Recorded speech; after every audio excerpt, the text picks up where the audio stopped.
શ્યામ Agrotech Junagadh Prafulbhai આજે વંથલી તાલુકાના નવા ગામે ભલાભાઈ સાપરિયાની વાડીએ આજથી 8 દિવસ પહેલાં 16 તારીખે હું આવ્યો હતો, જેનો વિડીયો મેં ઉતારેલો છે.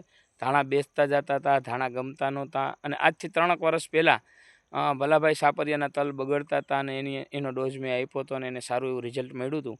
તો ભલાભાઈએ એવું કીધું કે હું પહેલાં પ્રફુલભાઈને પહેલેથી જ બતાવી દઉં, તો મારે બીજી ખોટી કોઈ ટ્રાય કરવી નહીં. તો દરેક ખેડૂતને હું પણ કહું છું કે જો તમારો પાક બગડતો હોય તો ખોટી ટ્રાય કરતા નહીં અને અમારો સંપર્ક કરી અને તમારે જે કાંઈ ઉપયોગ કરવો એ ઉપયોગ કરજો.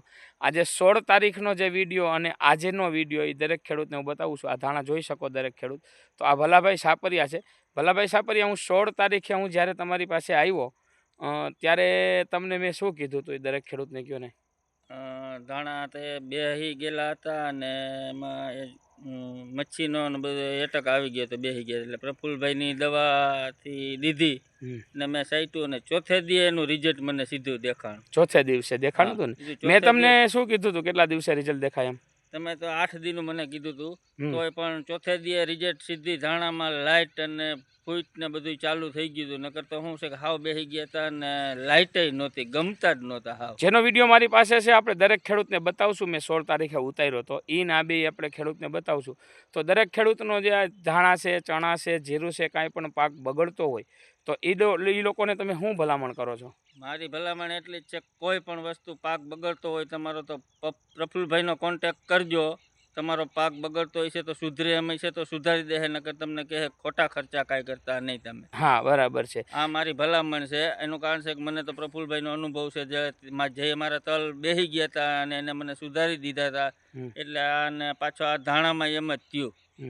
અને ધાણાની અંદર તમે બીજે ક્યાંયથી કોઈ દવા લીધી હોત તો તમને રિઝલ્ટ મળત ખરું એવું લાગતું હતું? નહીં, તો મારા ધાણા સુધરત જ નહીં. એમાં દવાની કાંઈ કર્યા જ કરે, દુકાનવાળો દીધા કરે ને હું સાઈટા કરે એવી આઈસા. કેટલા વીઘાના તમારા ધાણા છે ભાઈ? 16 વીઘાના ધાણા. 16 વીઘાના છે. મેં ડોઝ આપ્યો તો, દવાનો ડોઝ આપ્યો તો એ કેટલા હજારનો થયો હતો? 3500 રૂપિયાનો. 3500 રૂપિયાનો ડોઝ 16 વીઘાના ધાણાની અંદર તમને સંતોષકારક રિઝલ્ટ મળ્યું ને?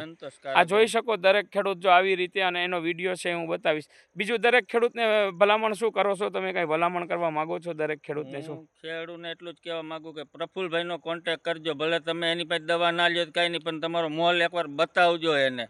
કાંઈ પણ બગડતો હોય, કાંઈ પણ થતું હોય. ભલાભાઈ, બીજું હું કહું છું કે દરેક ખેડૂત મારી એવી વાતો કરતા હોય છે કે આ જે વિડીયા બતાવે છે એ ખોટા બતાવે છે અને આવી રીતે રિઝલ્ટ ચોથે દિવસે ના મળે, તો એના વિશે તમે શું કહો છો? નહીં, એ વાત ખોટી છે. રિઝલ્ટ છે જ. ખોટા વિડીયા બનાવતા જ નથી. તમને એવું લાગતું હોય તમે 2 ક્યારાની દવા લઈને એની પાસે છાંટજો, મફત દવા દે તમને.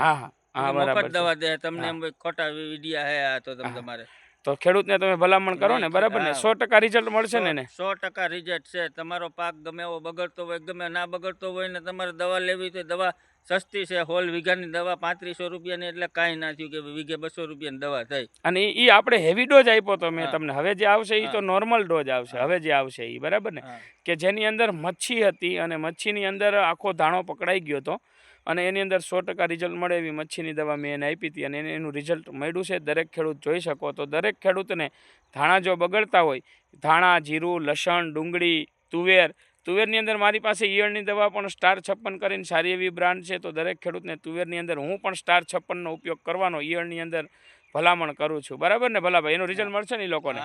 સ્ટાર 56નું એકદમ રિઝલ્ટ છે ઈયળ માટે, બરાબર ને? શ્યામ એગ્રોટેક જુનાગઢ, પ્રફુલભાઈ.